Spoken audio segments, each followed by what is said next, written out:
Hi there. This is Cornbread here. I am doing a cornet. I keep doing it. I'll say that earlier as well. Cornbread critiques of Assassin's Creed Origins main story. I will be continuing the game, but I won't get into that. We'll just be doing it. So, in terms of the main game, I loved it. This was my favorite game this year. 100%.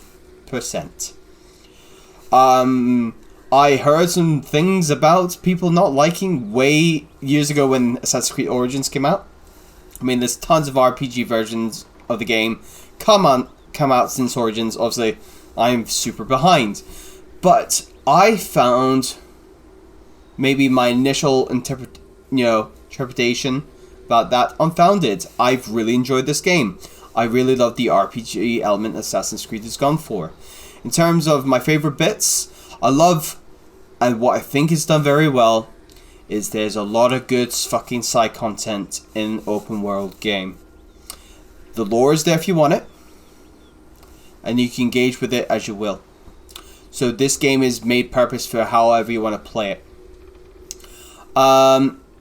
So in terms of the weapon stuff, it's I mean, the gear is what it is, and you can go specific build, which I did, which is great. I kind of went like a sniper build, focusing Hunter. I've still not completed the ability tree. Playing this on Nightmare mode. I will say definitely how the progression in terms of difficulty and the showing you the areas, like the different areas you can go to and their difficulty levels, really allowed you to kind of know how much of a thing you want to give, in terms of you really had to grind to get levels up, and that was really cool. So no, I've really enjoyed it. And this, with the DLCs, I just read, it can go up to level 55. So you start with the hidden ones and then the curse of something. But what we're going to be doing is completely, I've not done this in a very long time, but I don't think I've done it on stream. I've done it in my own before I started streaming. I'm going to do everything I possibly can on this map. That means all the treasures, find all the locations I possibly can. I definitely want to figure out what Bayek's promise is and find all the things and what that leads to in the end. I think it's something to do with things in Giza. So really cool. There's little hints to that Bayek's promise and that hidden location have something to sync up. There's more to find and go back there. Anyway, and just the exploring element, I love it so much. You can change up your camel, you can change up your threads. It's really cool to find all the legendary stuff. And one of my favorite things of the side content was getting, and I still have the same shield and sword that I'm using since I've done that mission way back in the Giza area, which is where you see and meet one of the celestials, gods, basically. Well, you don't interact with them, but you see them fly off into the sky, and you get their sword and shield, which is nutso, and I still have it. It's fucking so good. It's got that so, early, mid-game, basically.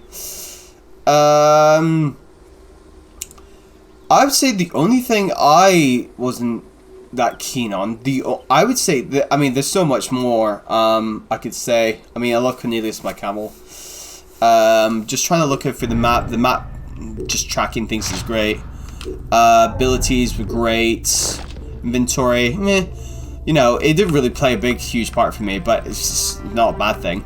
And then of course, crafting. The crafting looks good. So even when I've hit this level 40 mark, I can still upgrade my stuff.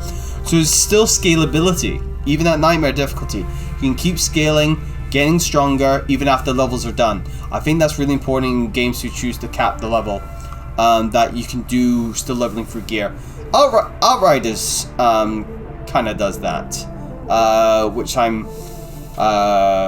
guess is good. I think I've definitely come across games who have, in terms of how you level up your gear and stuff and levels and how that works. If you are going to cap a level, you need to let the gear keep leveling and so forth. There needs to be progression. Otherwise, people will just put the game down, right? But the fact is, in DLC, DLCs can go all the way up to level 55. That's really cool. Going back to the thing I wasn't too keen on. Coming out the Animus, and I felt we just missed chunks of things, like story that we didn't get to kind of see It felt like the game was trying to tell us, oh, you should now and again come out of the Animus, rather than waiting for the triggers, you know, based on how the main game wanted you to do it, right? And there's so much stuff and lore to go through. So I like a bit of lore, but I wouldn't say I was going to dive through every single thing. Not particularly from a streamer capacity. I might have done if I had like regular people coming through and stayed with me the whole time, and we're talking about it, and we're talking about the lore. That's cool. If it's just me, I'll just keep going. There's a lot of stuff to read, and I don't think you just want to watch me read stuff all the time, unless you're actively in chat engaging with me. I don't think that's good for you. That's something that I'm not particularly interested in. I like a bit of lore, but I'm not like a super lore nerd. I only dive into it if it's like, as I say, good for you guys. So yeah, just missing out is, you know, when you go into IRL in the game, compared to when you're playing as Bayek or Aya. That is my only, and it's a nitpicky thing in how I feel about it, from story perspective, because I like story, and I felt like I was roped a bit. Talking about this person, I'm like, what the fuck? Who are we talking about? Sophie something? What? And like how the person's friend died. That was just kind of really random, sudden. Like they just found and killed her. But I was like, well, how was the build up? I didn't even know she was being tracked and hunted. What? Now she's just dead? Okay. I remember that from many streams ago. But yeah, that's a bit of a long ramble on that one. I try to keep these things short if I can. But yeah, that is my Cornbread critiques. I could definitely give some more if you want, but I have generally overall loved the story, the open world, the side quests. Make that really important. The really interesting side quests. Getting my looting, my collectibles, and finding things and treasure and all that. The explore factor, amazing. So for me, this was my game of the year, because I don't play up-to-date games because they're too saturated for one. I would love to play them, but what I've really loved being a streamer and playing the less saturated games, I've got to experience all these games I would never play before.